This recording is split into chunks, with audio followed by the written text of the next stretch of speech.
I think it's about an unlikely friendship when that disrupts all assumption and absolutely highlights that the human being in front of you is enough, and all you have to do is see them and meet them where they're at, and beautiful things can happen.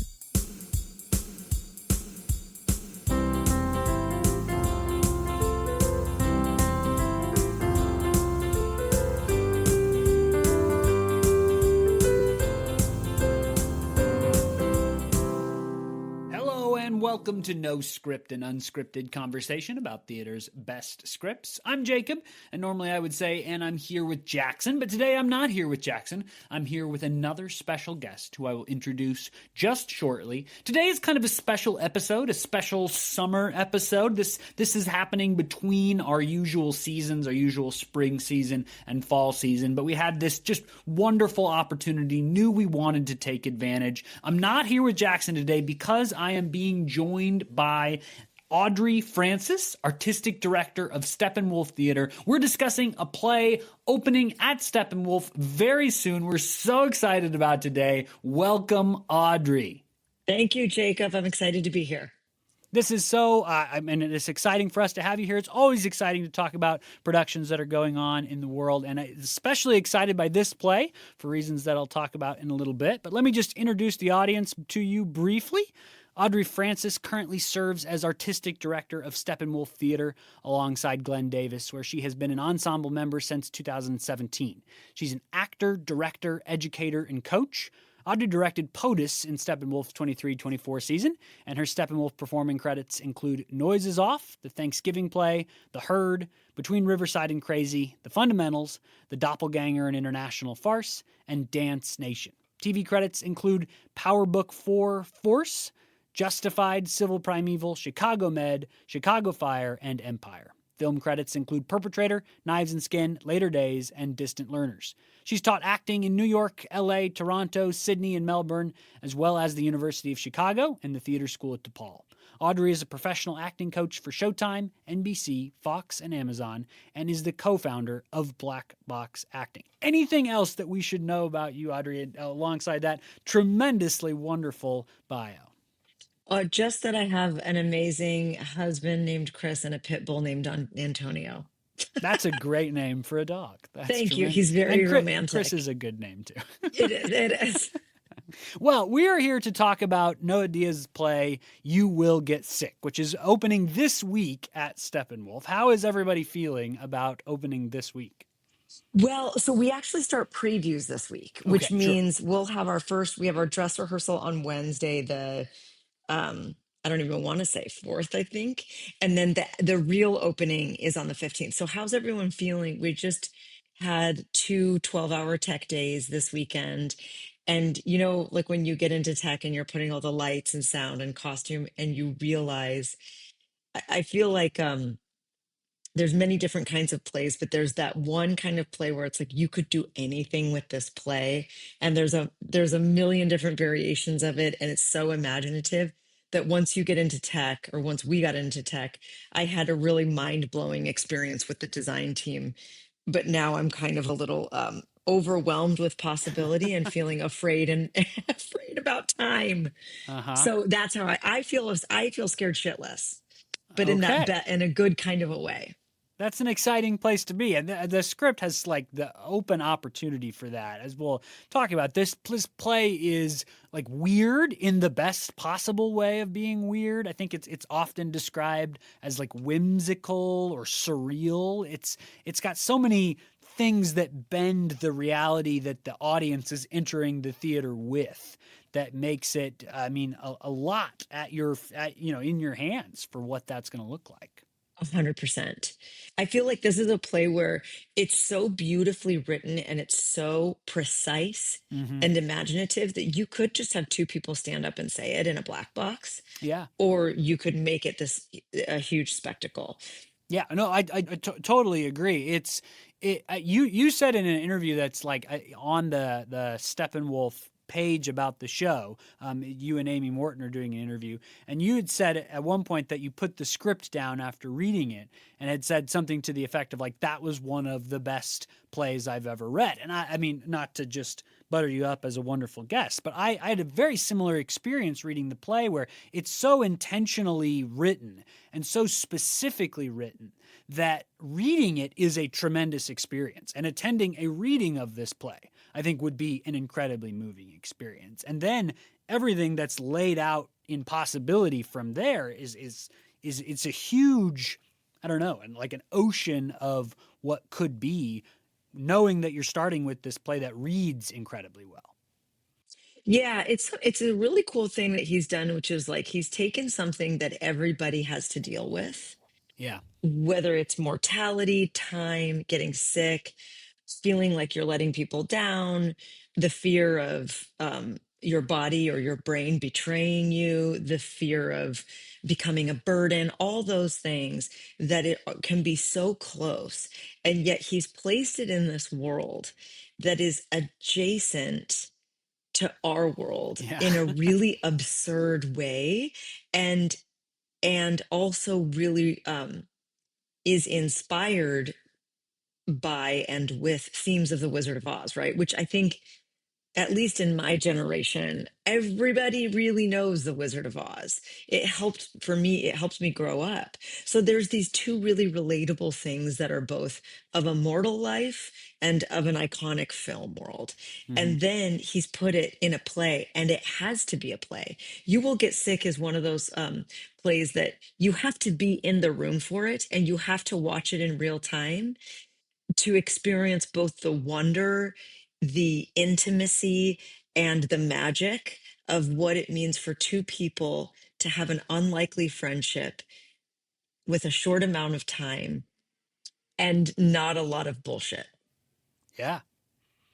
Yeah, and I love the way you put that. That it has to be a play, and theater that is. I talk about like theater that's uniquely itself, that is really not trying to be anything different, and is in fact like holding on to the fact that there is some expectation of the audience contributing their imagination as part of a play that makes this work, and you know that it works reading it, and then you go, I don't think this works any other way, actually.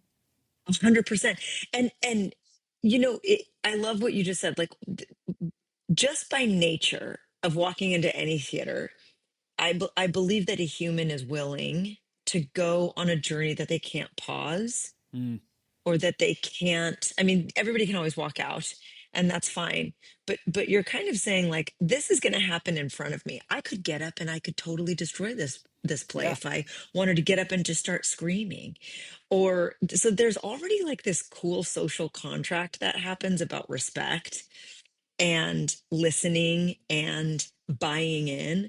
But then what Noah does is like, it's so funny because it's like I can't imagine two institutions that are more different than Wizard of Oz and Steppenwolf Theater. You know what I mean? Because Steppenwolf is like in your face. You're gonna Uh-huh. see our sweat, and we're gonna probably spit Uh-huh. on the floor, and everything's so real. And then Wizard of Oz is like you're literally in a land of women flying around in bubbles Mm-hmm. and a dude behind a curtain and lions getting courage. So there is this inherent contract with the audience who are coming to see it to kind of say, get ready to have a real conversation that has space for wonder. Mm-hmm. Yeah, and the way that it then I guess it, and maybe we're maybe ahead of ourselves in the conversation, but we're here, and so I'm just excited about it. The way that it pays off all that wonder and whimsy with this just incredible moment of human vulnerability that is the direction that this play goes in. I think in that same interview with Amy, you talked about it as you used the word unexpected. I can't remember the exact quote, but it is that way in that by the time that you get used to in this play the weirdness of it, then suddenly something else happens and you find yourself in a different kind of experience. There, it's funny that you say that. So yeah, like one of the things that Noah does is he employs a narrator. So there are no stage directions in the play, or hardly any. And I don't know many plays that I've seen that have done that, or many plays that do that. And it is so fascinating. I was talking with some of my artistic team about this. Um, that Frank Galati, one of our ensemble members who has since passed, I guess, I have not read this, but our creative producer was talking about this book that he wrote that said when a narrator exists in a play, something happens to somebody's brain, whether the narrator says the thing and then they see it happen, or they say the thing and that doesn't happen, or the narrator says the thing and the thing happens at the same time. It's very different the way it's received in our brain. And so the way Noah has done that, he hasn't prescribed how Yeah. that goes in every production. So it's been a really fascinating experience for us to figure out what is our story of how that narrator functions and who the narrator is for and when, and how the relationship to the narrator evolves and absolutely changes, quite literally breaking the world apart and giving everyone in the audience a whole new perspective of where they are, what is possible, and maybe what they're, we all have a little inner voice. And that question of like, who is that? Right. you know so Right. so yes, it's such a cool, beautiful moment that was unexpected. And when I read the play, I remember laughing, and I love things that are weird. I mean, this Noah wrote a world where when you're sick, birds swoop up and just Yeah. take you. That's how people get transformed, or move They're on to I think he whatever the says that next they're phase. too prehistoric for the place that they are. Yes. And how fucking terrifying is that? Can Yeah. you imagine? Like, it's like the flying monkeys in Wizard of Hmm. Oz. Like, how terrifying to get picked up by that. So he's written this really weird world where I was laughing out loud, and then all of a sudden he does the thing that you're talking about, and he flips it on its head, and it's like, oh, this is a story about love and connection and what home means and what it means to be able to have the space to breathe and to breathe with other people, and how beautiful that is. And so it's funny, it's absurd. Yes, it's got a scary title for people. And it's one of the most beautiful plays that for me reminded me of what the meaning of being alive is.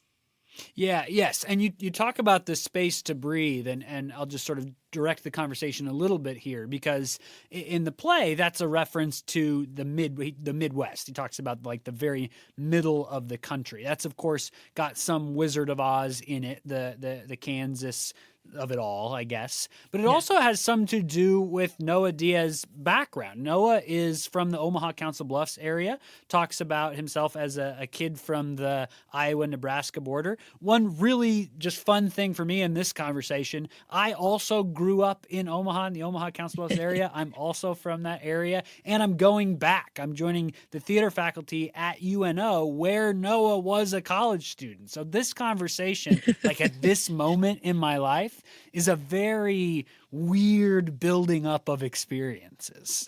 That is so cool. That is I hope you two get to talk to each other, because it is a very special place, and it breeds a Mm-hmm. very specific kind of human, I think. The Midwest and that Yes. and that area when Noah talks about it. So I'm sure that your version of home and the space to breathe. And when you grow up with places to breathe and then you see those evaporate, or Sure. um, Yeah. your life lives in a way that you think that you're supposed to want this thing, but it doesn't feel right in your body. Well, and the number one, the character number one. I guess we'll talk about what that means for our audience in a moment here. But there's a moment when they make a decision, and one of the other characters in the play talks about how they've sort of always known they weren't from the city.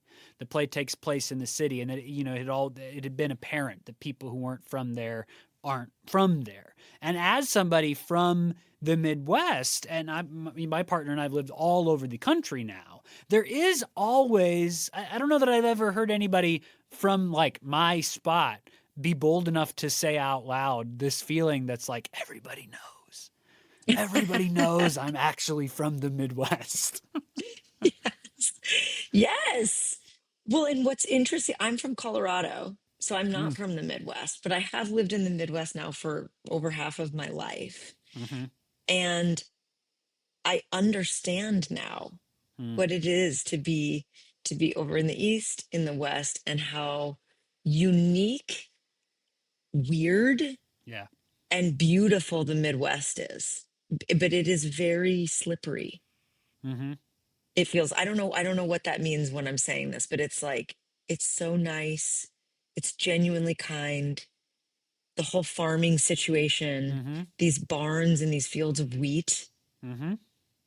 Um, anyway, I don't know what I'm talking about, but I love the Midwest. Well, hey, it sounds like we got a lot of great stuff to talk about. And before we get there, I just want to take this opportunity to invite everybody listening to head on over to our Patreon page, patreon.com/NoScriptPodcast, all one word, no hyphens, no underscores, patreon.com/NoScriptPodcast. That's where you can become a supporter of the show. We love doing this show. It's a great opportunity. We get to have great conversations like this. It's just incredible, but it would not be possible to do without our supporters on Patreon. Those folks, and you listening, you may be one of those folks give a small amount monthly to support the running of the show. It just makes it possible for us to do. Huge thank you to you if that is you, if you're one of those supporters. This episode, episodes like it, are in part because of you, the old PBS, and because of viewers like you. Could not happen without you. If that's not you yet, please check it out. There's, of course, different tiers and different rewards and stuff like that. The biggest thing is that the show couldn't exist without those folks, so we want to just say thank you to those folks. The lowest tier, $1 a month, has been that way since we've been around. $12 over the course of the year. We think that is very affordable for folks so that you know that you are making this show happen. Hope to see you over there. Patreon.com/NoScriptPodcast. And now, back to the script. Okay, so quick introduction to the playwright, new playwright to the podcast. And as I said a little bit in the introduction, I'm just so excited to be talking about this playwright because Noah Diaz described himself as a playwright and screenwriter from the Iowa-Nebraska border. That, of course, means from the Omaha Council Bluffs area, Omaha Council Bluffs straddling that border. That is where I am from. I was raised. I went to high school there, did my, very early theater stuff there before I went off to college. Noah Diaz actually went to the University of Nebraska at Omaha, which I talked about, where I'm going to be on the faculty. Just very cool connections. I'm really excited to be talking about a playwright that came up in that area, that comes out of that area, that so prominently talks about that area in his bio. And of course, that's going to feature into the play as well. In an interview that Noah Diaz did with Leo Adambiga for The Reader, talking about the Omaha theater community, Noah says, "Our community of playwrights inspire me because of all the people who've come before me. It never really crossed my mind that I couldn't. I saw people doing it, and I just always kind of had that feeling. Oh, when it's my time, I will do it too. I thank Omaha in so many ways for having prepared and supported me. It's really great to know they have my back." Really cool shout out to the Omaha theater community, one that I'm sort of excited to be rejoining and plugging back into. Noah ended up going to the Yale School of Drama to get his MFA in playwriting. That'll come back up as I talk about this play. Some plays of his that you may know: All the Men Who Frightened Me, Richard and Jane and Dick and Sally, The Swindlers, The Juniors, and a play that I already knew before doing this play in this conversation, a really great, fun play called Rock, Egg, Spoon, about Lewis and Clark. I encourage you to check that play out. I'm sure it's up on his MPX. Really, really cool.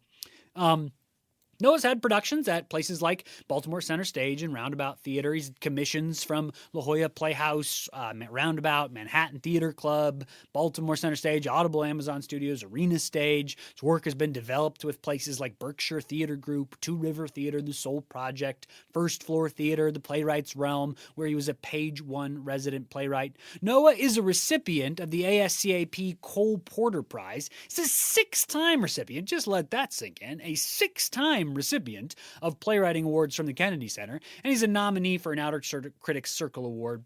In television, he's written on The Nine Perfect Strangers, on Up Here, on Joe vs. Carol, among others, and has developed projects for ABC, Hulu, 20th Television, and more.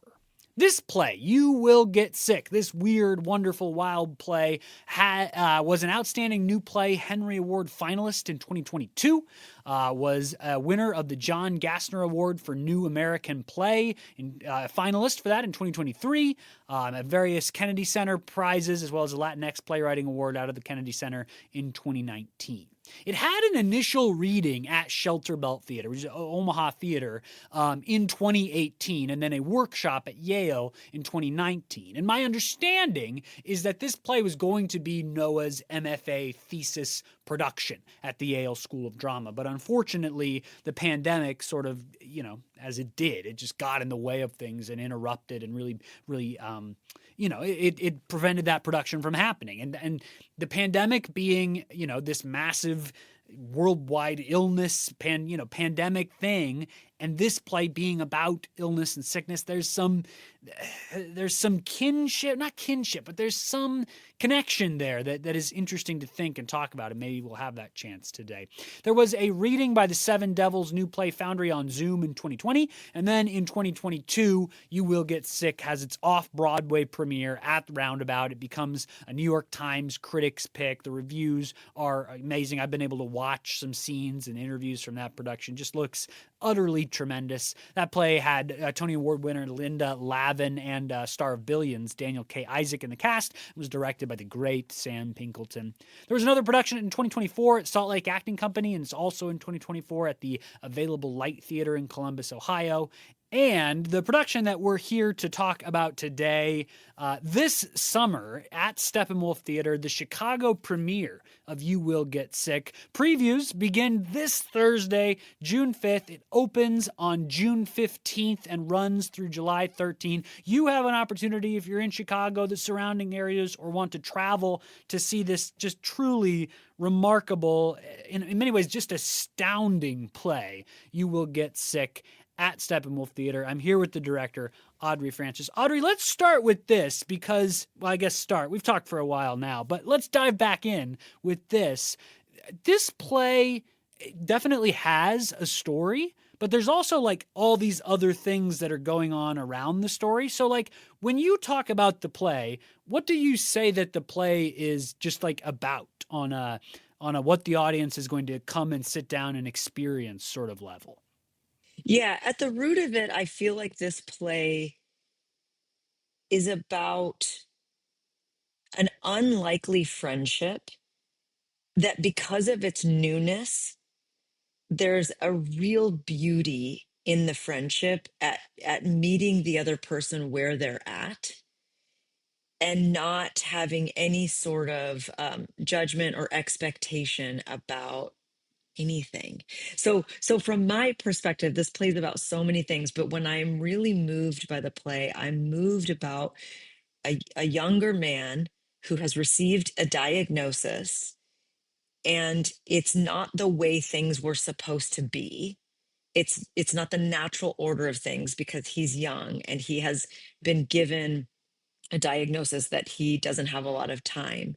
He meets an older woman. He makes a flyer saying, I have to practice saying something that I'm not ready to say yet. So here's a flyer on a telephone pole. Will somebody call me? So this older woman calls. And in that, she calls because she needs the money. And so they realize that there is a function there, that she needs the money, he has the money, she's willing to tell people something that he is unable to say yet. And through that, they're able to form a friendship.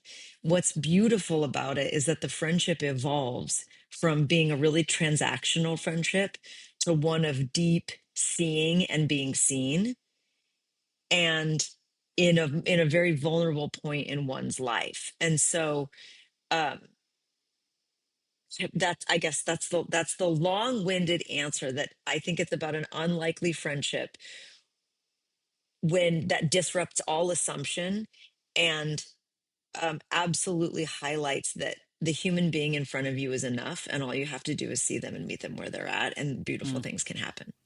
Well, that's a beautiful message. So, I mean, folks should come out just to experience that message well told from the Steppenwolf crew. One of the features of the way that story is told is that in the script, the characters are assigned numbers. And so there's 5 actors. One of them is a narrator, so set that character aside, at least for the moment. So 4 actors, and 3 of them play a whole bunch of characters. The young man who has received the diagnosis is number one, and the other three, two, three, and four, play a whole litany of characters throughout the show, in and out. And so, do you want to just talk about directing something that works in that way, where I mean, actors playing multiple roles is nothing new, of course, but one of the things the play does is that as the actors play different characters, number one sees them as the other characters. So there's this constant referencing to the idea that these are the same human bodies with different characters layered on them. Yeah. And so we've been really fortunate to have Noah in the room with us quite a bit. Mm, And he's so cool about, he's very clear on what is deeply meaningful and important to him. And he's also very chill about, I am aware that as a playwright, there's going to be a million different productions of this, and everyone's going to have their different take.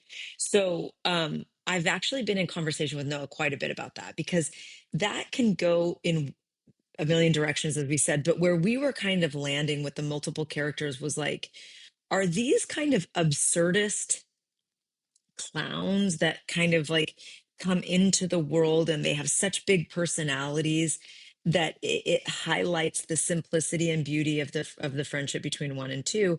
Or is this kind of all leading up to this thing that you're talking about like, he keeps mistaking, one keeps mistaking, in particular, his sister and his partner for other people that he sees. And that, to us as our team, was the most interesting, because the world is slippery, right? Like he shifts from one environment to the next very quickly. The play moves very fast, and he has this illness. And I keep saying, I want to be clear, like, it's in no way because somebody in the play has an illness. It's not like traumatic. It's not yeah, sad. It's very more funny. interesting. Yeah, it's very funny. It's interesting. And it's interesting what happens. And I think it's such a cool sociological examination of what happens to you when your body changes, what happens when your brain changes, and what happens to the people around you when you get sick. Do they let you get sick? Do they let you have agency in the getting sick? Um, and I think of that Maya Angelou quote of, you don't always remember what people say, but you remember how they made you feel. And so when you go the multiple characters and how they remind him of people, it's interesting to see the threads of his sister and the threads of his partner that come into the journey of his illness as it travels from his body to his brain. And so for us, we're trying deeply, deeply hard to find the meaning and the truth in these kind of absurd characters who come in with absurd behaviors. For example, like one is a waiter that's just crying All the at yeah, the Roscoe. table. Yeah, it's Roscoe. And Cliff Chamberlain, he's one of our ensemble members. He has been such a champion about like coming in with a million different ideas. This could look like anything from like a true clown to one of the most hilariously honest, awkward situations. And I think we're leaning towards the latter. Sure. Hmm. Yeah.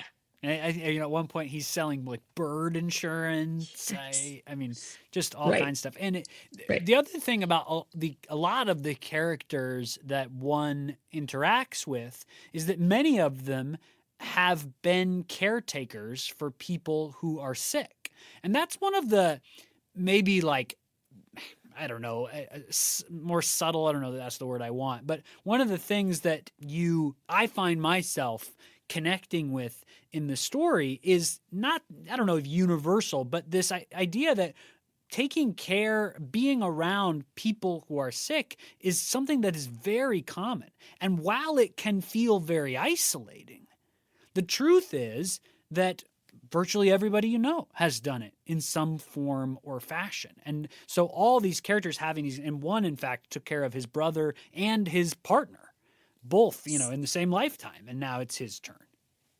Exactly. And he doesn't want to tell anybody that he's sick Yeah. because he had to be in that position, which is a whole other commentary of how sad that is. Like, and I don't know, how that is in other countries. I just feel like in our country in particular, health is such an interesting thing. Like, it's always be fittest.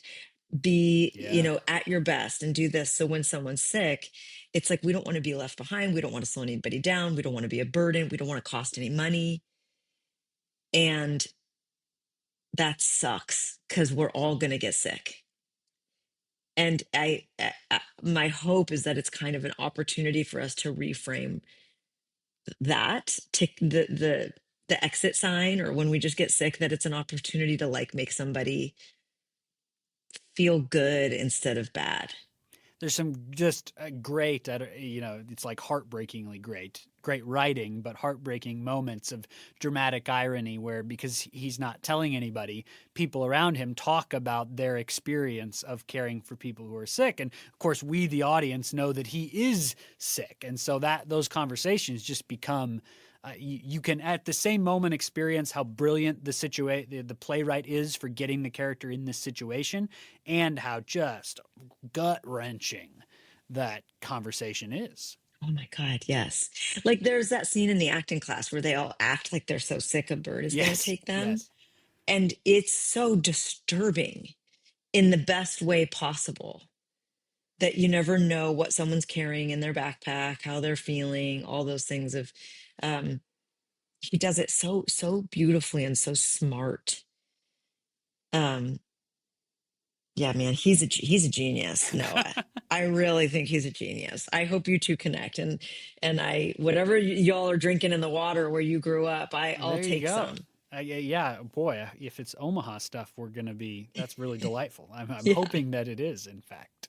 Um, One of the things that is interesting to me about the play is the way that money appears and reappears. Obviously, the setup for the show, as you've said, is that this person is paying this older woman that he's met via telephone, and so their relationship has a transactional nature to it, and they're constantly sort of, it's not really arguing, but they're going back and forth about the amount of money that different things cost. And then as I was rereading the play, I started to notice other places where that happens. For, she negotiates with her acting teacher at one point. There's the constant talk of insurance and protecting yourself monetarily. And so this idea of sickness wrapped up in economy, I just found really interesting that there's so much money negotiation. I mean, if you're talking about just any singular type of negotiation in the play, I would think that money negotiation is probably the most frequent. Absolutely. And I've thought so much about how smart that is, because Yeah. I tie that to, again, the states, and how we have to pay for healthcare, and we're all afraid to get sick Mm-hmm. because we can't take time off work, or we're going to have to pay out of pocket, or whatever that is. That is, I'll never forget one time I was teaching a workshop in Australia, and I remember I was talking to all the artists out there, and I stayed out there for a while, and I thought, I had dinner with some of them at the end of the 2 weeks, and I said, I am ashamed to say that I am noticing that there is a more joyful quality to the artists out here Mm. than what I notice in the States. And I'm wondering if you could help me unpack that. Mm. And they instantly said, "We have healthcare." Oh That was their my answer. gosh. And I was Oh, like, "Wait, what?" And they said, we get to like do our jobs and have our lives, and we can strive to be artists. We're not afraid to I'm not kidding you. This was in like wow. 2018. They said, "We're not afraid to get sick. We know that our country that will be taken care of." So that hit me in a major way, and I've never forgotten that, of how afraid we all are to get sick. But the second thing, um, there's three things I'll say to it. I feel like it's tied to the healthcare. I feel like it's tied to to dreaming, Mm. because the number two, the whole reason she's working for all that money is because she has a dream. This is like a 60, our actress is in her 60s. And we have this thing, maybe in the States in particular, that's like, I really sound like I love the United States. We're like a capitalist country, and it Sure. and it does, capitalism and mortality unlock a lot of questions for me. Sure. So she has this dream of becoming an actor, and there's all these kind of jokes on that of like, what are you doing? And she wants to audition to play Dorothy in The Wizard of Oz. And there's, of course, those jokes of like, she was 12. The Dorothy was meant to be 12 in that film. And she's like, good actors can play any role. But you find out her transactionality is based in having a dream, and his is based in having help. And at the end of the day, I think the third thing is a lot of that transactionality has to do with time and our limited amount of time that we have and how much we associate time with money. So, like, if I'm going to give someone my time, and I'm not saying this is how it should be, I'm saying this is how it feels. If you give someone your time, it better be worth it. And I think this play challenges that. What is your time worth? Yeah. And what is money worth at the end of the day? Yeah, and there's great, especially towards the later parts of the play, as she is more and more involved in caretaking with him. She does things like wipe the sweat from his brow, and it's like $10. And you really start to think about like the sort of very smallest level to which that money and time correlation, like it becomes absurd when it gets smaller, weirdly. In the Yeah. bigger picture, when it's like, well, she needs, they're going to make some amount for her to take him to the store. It's like, Yeah. okay, so it goes. But then I find that one becomes more absurd by getting smaller. And now you're talking about 2 minutes or 10 seconds at a time. And that's to me, so in our rehearsals, that's been such a fun exploration of like, oh,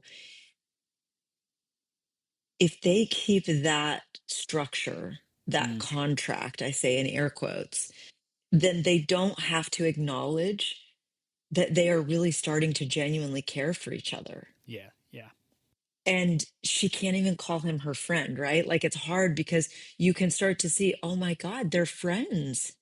Like they're actually enjoying each other's company. But if they don't make it about money, then they have to address the fact that they have found maybe a new best friend yeah, and they don't have a lot of time for their friendship.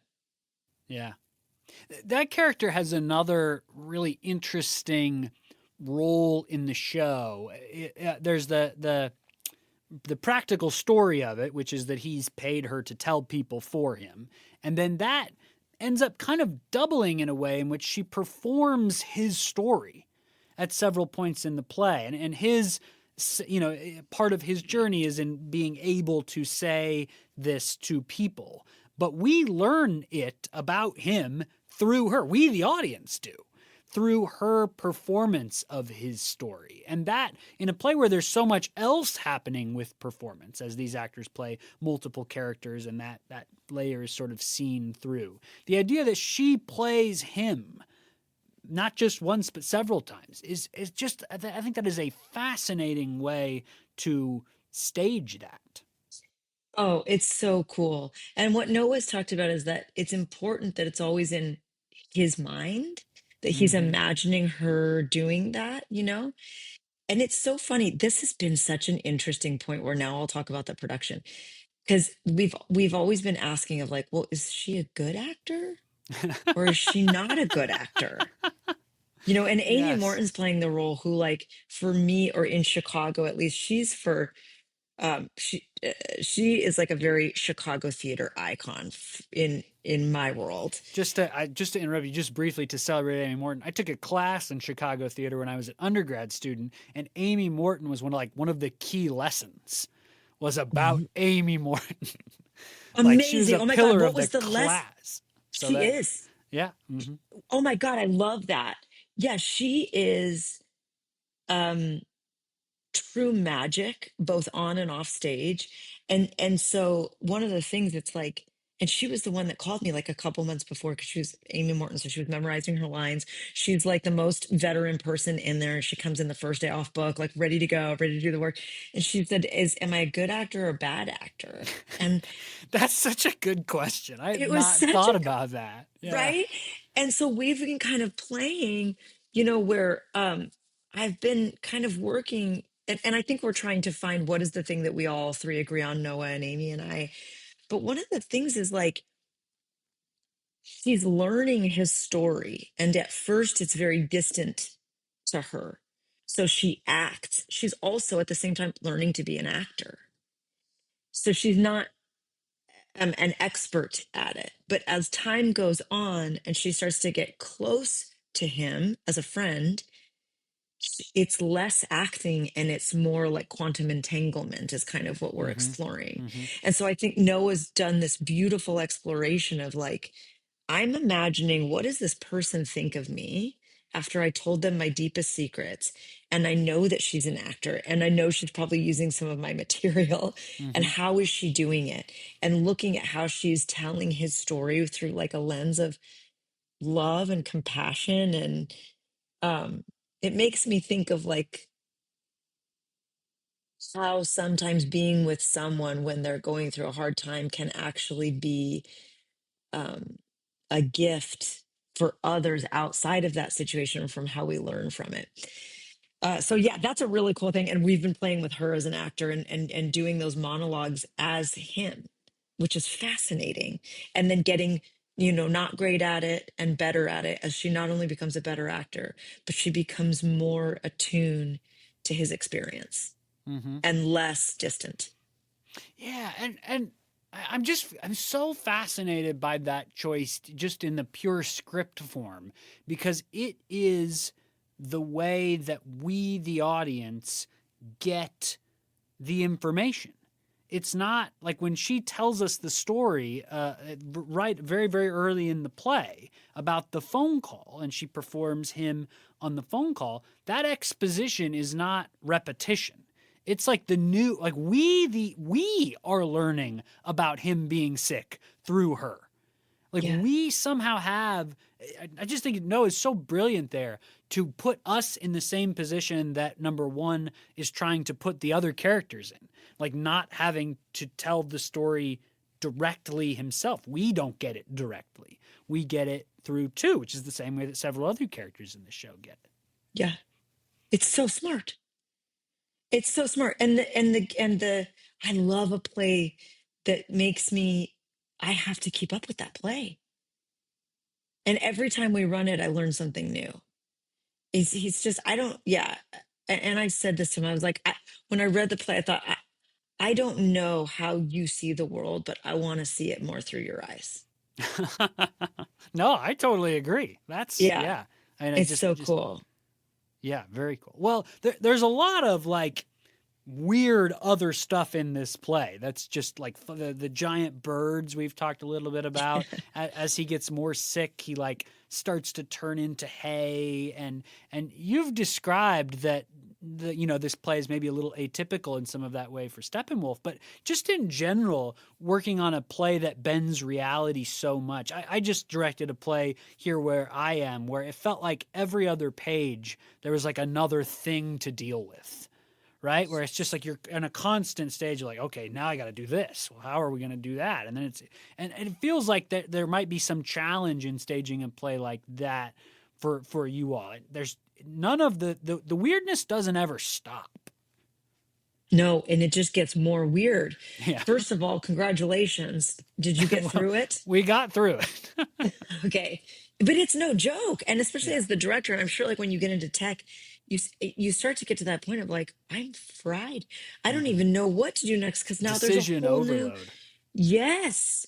And there's a whole new can of worms that in rehearsal I was like, "Ooh, this is a fun toy box." And Yeah. now is like we're getting to product. I'm like, Uh-huh. I don't know what the fuck to do next. Um, yeah, so I forgot your question now because I was so excited about our shared.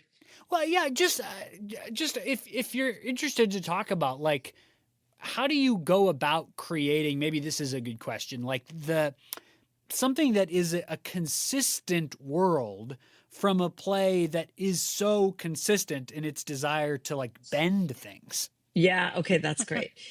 So this is the thing that has been really interesting because we have a magic consultant, we've got all these design elements. As you said, he as his body starts to um become unusable to him, he turns into a scarecrow essentially in a world of birds that take you when you're dying. And he's just, I think his body's just trying to turn into a scarecrow. Um, I am enticed by all the things that we could do. And I will admit that in the rehearsal process, I have gone kind of like sideways or off the rails, and we've gone too deep into one area, and I got to pull us back. And the thing that I'll always remember about Steppenwolf, or the thing that I know how best we can serve Noah and his play, is by making sure that the humans are being as honest and as brave as we possibly can be. So every time we turn the page and there's that new bending, try to ask myself and the cast, like, well, wait, if this was true, if this was really the world we were living in, what would we do? So rather than what is possible and what is cool, w- if your body truly, if your arm turned into hay, or the guy is in your apartment and you think it's your ex, or you're hallucinating and the woman is shape shifting in front of you, like, what do you need and what do you want? And so the thing Noah and I have talked about is like, he did such a great job at making the world absurd. And all I want to do is make sure that we honor that and have the humans be really truthful within that absurdity. And then with the design team, we're working on being really precise of like, this is when it goes to his brain. So this is when things don't line up. Everything has lined up before that. Hmm. Everything has made sense before that a in a logical way. When the sickness goes to his brain, all bets are off, and whatever we think is logical, we should do the opposite, and the humans should just react as humans. That's kind of been our North Star. Yeah, yeah. There is a way. I mean, in one ways, it's what's great about being an artist is that you have the unique privilege of like taking things that are whimsical or silly or just so off the wall weird like so seriously, not in the sense of like stony face, like grumpy lip seriously, but in But like really saying like, what if this person's arm really was turning into hay? What would yes, really happen next? And there is like yes, there's such a delight in that as like what you show up to work to do. 100%. And that's what's been really weird too, is it's Hmm. like, is that a rule? Like, is that a rule that we break? Because then I'm kind of like, everything else is real, just don't acknowledge the hay. Like Right. that's how it's so, it's to your point, we had to really be specific. And so they acknowledge the hay, like you said, oh my God, his arm just turned to hay, but we don't have time to acknowledge it. The narrator acknowledged it. So we're just going to keep shopping for a cane, Yeah.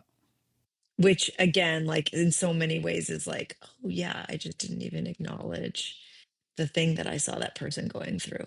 I didn't Mm-hmm. stop to say, I see you. Hmm. Well, what are you excited about? I mean, as you're now ready, close to ready, hopefully, cross fingers that you're close to ready to welcome audiences for Yes. previews later this week. What are you excited about is going to happen for you all in the next couple of weeks? I am so excited about this cast in particular. We've got Steppenwolf ensemble members, and we've got two Chicago actors making their Steppenwolf debut.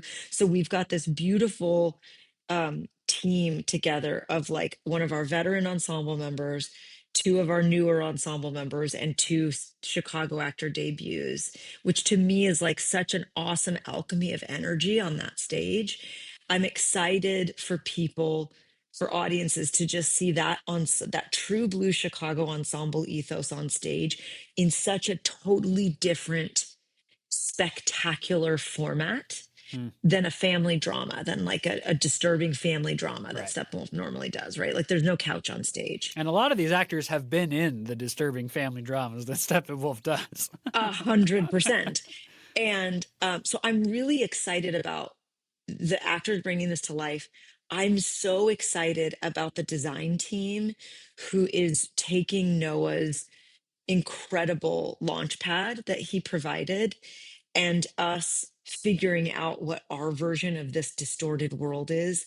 It has been, I am so lucky with the design team that has said yes to this project. It's our day off today, and we all agreed to get on a Zoom today to talk about like, what are our dreams for tomorrow? How do we make sure that this goes? Like, there's something really cool about, we're all artists, so we're all usually happy to be doing what we're doing. But then Sure. there's that other thing that happens where it's like, oh, this is new. Mm. We're all like Yes. stretching our Yes. limits a little bit. Yeah. It feels like that in the room. I've been lucky to be a part of things. There's that unique lightning in a bottle moment where everyone's kind of like, oh, this is different, which I think has everything to do with what Noah provided. Yes. So I say all that to say I'm most excited for Chicago audiences to come Mm. into Steppenwolf and know there's a contract you make when you decide to see a Steppenwolf show, that you know that you're going to get a little rocked. They just have no idea how they're going to get rocked. Yeah. That's And definitely true of this play, but yeah, not in the yes, way that you expect. exactly. You're coming to Steppenwolf, you know you're going to get challenged, you know you're going to feel some things.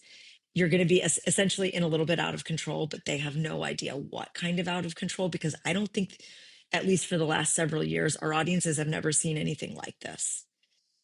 And it's being brought to them by the people that they know and love and they see all the time. And so that's really what I'm most excited for. And Steppenwolf audiences, in particular, Chicago audiences, Midwest audiences, are, for me, of course, because I'm biased, the best, Sure. because they are Yeah. so game Mm-hmm. and they're ready. They're like, okay, I'm ready to go on this journey. They're interactive, they're game, they're willing, and they're with us. You know, Mm. they're I've I've seen theater in many different places, and there is oftentimes either like there can be a distance or a judgment. It I am so excited because I think Chicago audiences will sit in their seat as though it's a roller coaster, Mm-hmm. and they'll say, okay, no hands, I'm ready to go. And we'll give them the best roller coaster that they've seen in a while. Well, I have communicated and reached out to every human being that I know in Chicago and told them that they have to see this play. It is, You Will Get Sick is I mean, it's just an amazing, amazing play in what it is brave enough to try to imagine theatrically, and for the really incredible insightfulness that Noah has about like what it is to be a person in not only this kind of society, but in the experience of your body failing you, which is something that happens to everybody, regardless of how fast that happens. At some point that's part of human existence, and so you would think, well, people have been writing about death and sickness since people could write, and what new is there to say? And this play has something new to say about it, or at least something keen. That is so well put. I love that. I'm going to borrow that if I can. It's all yours. Please take Okay, it. great. I'm so glad you're teaching the next generation. That was brilliant. Well, Audrey, thank you so much for spending the time with us today, for talking about this script on the podcast, for directing it at Steppenwolf. I think it's tremendous that the play is out there again and has now the institution of Steppenwolf to. Credibility is what it is, but there is something exciting about a Steppenwolf play, and there's something exciting about this script already. And so for the two to merge, I think is just so joyful and wonderful. Thank you. And thank you for sending your Chicago friends, your Midwest friends.